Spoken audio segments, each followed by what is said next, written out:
Instalment expo का ख्याल किस तरह से आया? हम एक इवेंट के अंदर पार्टिसिपेट करना चाह रहे थे कराची एक्सपो सेंटर के अंदर, और अनफॉर्चुनेटली उस इवेंट में पार्टिसिपेट करने की डेट्स निकल चुकी थी। सो हमारी बात हो रही थी हमारे CEO आरिफ लखानी से कि क्या किया जाए अगर हम इसमें इवेंट में पार्टिसिपेट नहीं करें। तो एक रैंडमली एक थॉट आया आउट ऑफ नोवेयर के एक काम करते हैं, हम अपना एक्सपो क्यों ना कराएं।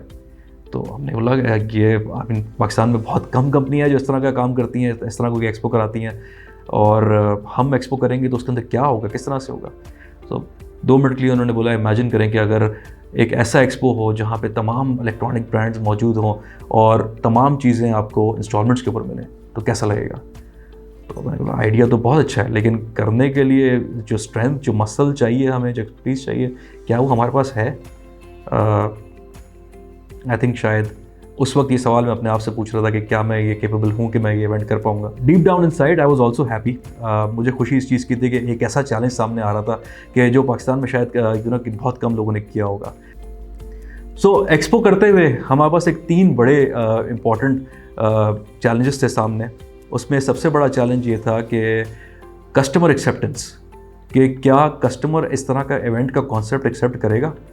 हमारी टीम सदर, रीगल, शादमान, तारिक रोड और मुख्तलिफ इलाकों में गई, वहाँ पता किया कि अगर इस तरह कोई इवेंट हो जहाँ पे इंस्टॉलमेंट्स के ऊपर आपको चीज़ें मिल रही हों तो क्या आप वहाँ पे जाना पसंद करेंगे, और उसको लेना इतना आसान हो कि आपको सिर्फ शख्सी ज़मानत और सिर्फ शनाख्ती कार्ड की कॉपी देनी हो। तो हमारे पास काफ़ी फीडबैक पॉजिटिव आया। मेजॉरिटी कस्टमर्स ने बोला कि बिल्कुल जाएंगे और वहाँ से जो ना कोशिश करेंगे 2-3 चीज़ें ले लेंगे। तो that was very encouraging for अस। दूसरा हमारे पास जो इसमें सबसे बड़ा चैलेंज था वो था ब्रांड्स की एक्सेप्टेंस। क्या बड़े बड़े electronic brands, mobile phone brands इस चीज़ के ऊपर राज़ी होंगे कि वो ऐसे इवेंट के अंदर पार्टिसिपेट करें, वहाँ पे स्टॉल प्लेस करें और फिर कस्टमर्स को वहाँ पे अपनी रिटेल प्राइस के बजाय इंस्टॉलमेंट की प्राइस बताएं।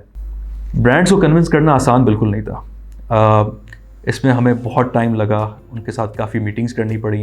एक ब्रांड के पास हम शायद 4-4 बार भी गए कन्विंस करने के लिए, लेकिन हमारे पास एक चीज़ बहुत ही क्या कहते हैं पॉजिटिव थी, वो था कस्टमर का फीडबैक। कस्टमर को आज की इस महंगाई के अंदर एक ऐसा प्लेटफॉर्म, एक ऐसा इवेंट चाहिए था जहाँ पे वो अपने पसंद की चीज़, अपनी ज़रूरत की चीज़ इंस्टॉलमेंट्स के ऊपर ले सके, क्योंकि उनके पास पूरे पैसे पे करने के लिए नहीं थे। तो ब्रांड्स को हमने फाइनली कन्विंस कर दिया। Now came to the most difficult and part which was the advertising mix. एक ऐसी ऑडियंस जो कि आपके पास ऑनलाइन नहीं है, उसको आप कैसे पहुंचोगे। बीइंग अ स्टार्टअप हमारे पास वो फंड्स नहीं थे जो हम बाकी कंपनियों के पास देखते हैं। बहुत लिमिटेड बजट्स होते हैं हमारे पास, इसके अंदर हमें काम करना होता है।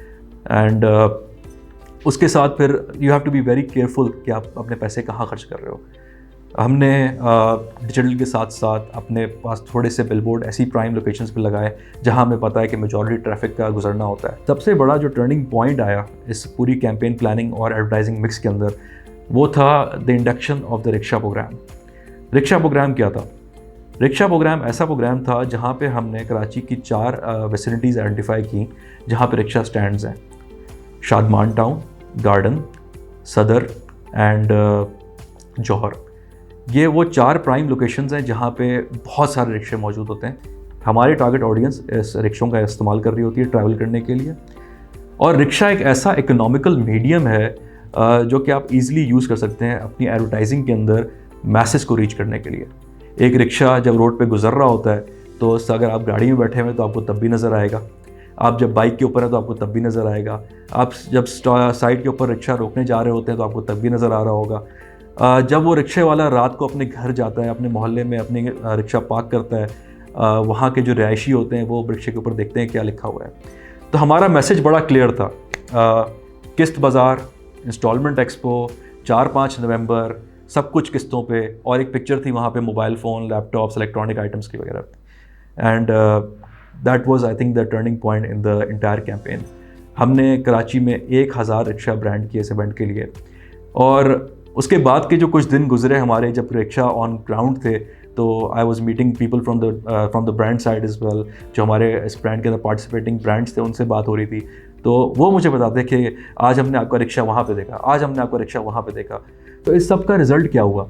इतनी एक्टिविटी की प्लानिंग के बाद और इन सब के एडवर्टाइजिंग के बाद हमारा इवेंट स्टार्ट होना था सुबह 10 बजे, लेकिन सुबह 9:30 बजे से वहाँ पे लोगों की लाइन लगी हुई थी कि जैसे ही दरवाजे खुलेंगे हम अपनी चीज़ें जाके इंस्टॉलमेंट्स पे लेंगे।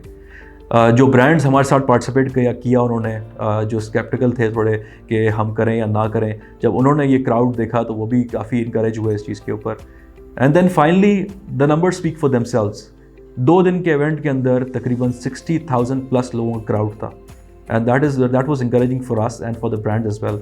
इसमें से काफ़ी सेल्स जनरेट हुई, काफ़ी सेल मटेरियलाइज हुई, and I think we have created a platform जो कि हर साल होता रहेगा, और एवरी ईयर क्या कहते हैं इसमें कोई नई एडिशंस होती रहेंगी। आगे का प्लान ये है कि इंशाल्लाह as we grow we will also take this program to other cities as well.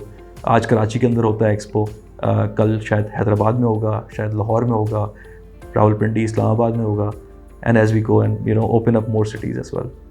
Thank you very much.